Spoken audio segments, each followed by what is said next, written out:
Look at the trajectory of The Boy Who Lived or The Girl on Fire.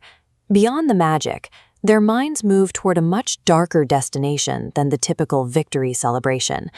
We operate on the assumption that heroes can absorb limitless trauma. Pop culture tells us that suffering is a forge, that every tragedy only serves to make a protector more righteous and more resilient. Psychology suggests the opposite. When the brain is forced to endure relentless, compounding stress, the neurological boundary between a selfless guardian and a cold-blooded predator becomes dangerously thin. We are tracking the specific timeline of this decay, the moment when the strain of doing the right thing fractures the mind and replaces a hero's empathy with a survivor's aggression. We are misreading the hero's journey. Strip away the tropes of willpower, and what remains is a psychological countdown to a total break. Every hero begins with a baseline of pure empathy. In the early chapters, they stand against impossible odds because they possess an uncorrupted desire to prevent others from feeling the pain they've experienced. This initial resilience hides the onset of moral fatigue. It is the invisible biological cost of surviving one life-threatening crisis after another without a period of recovery. This reservoir represents empathy as a finite biological resource. Each trauma wave strikes the brain's capacity to process emotion, causing available empathy to drop. When the drain accelerates, the system shifts into a permanent emergency state, prioritizing its own survival over connections to others. That early grit we admire is the burning of a fuse. The longer the hero survives, the closer the flame gets to the powder. This decay is often triggered by the people the hero is fighting for. Mentors and governments frequently delegate the burden of war to the young, treating their mental health as an acceptable casualty. This systemic betrayal creates a state of total isolation.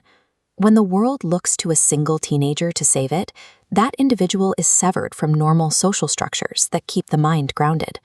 As tethers to mentors and peers snap, the hero becomes completely disconnected. No longer part of the protected society, they become merely an instrument. To survive this abandonment, the mind builds a defensive shell designed to repel everything that might cause further pain. The isolation inflicted by a hero's own allies often causes more psychological damage than any power wielded by a villain. The final stage of this process is the moral injury, the point where the psychological damage becomes a structural failure. This represents a physical fracture in the brain's hierarchy. When a person is forced to maintain righteousness without relief, a jagged fissure separates the reasoning frontal lobe from the primal amygdala. At this tipping point, the empathy centers overload and shut down.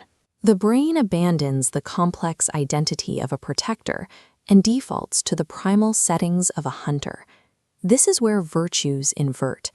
Courage becomes a hyper-vigilant paranoia. The search for justice narrows into a relentless pursuit of vengeance. Once this threshold is crossed, the hero stops fighting for a better future and starts fighting to annihilate whatever stands in front of them.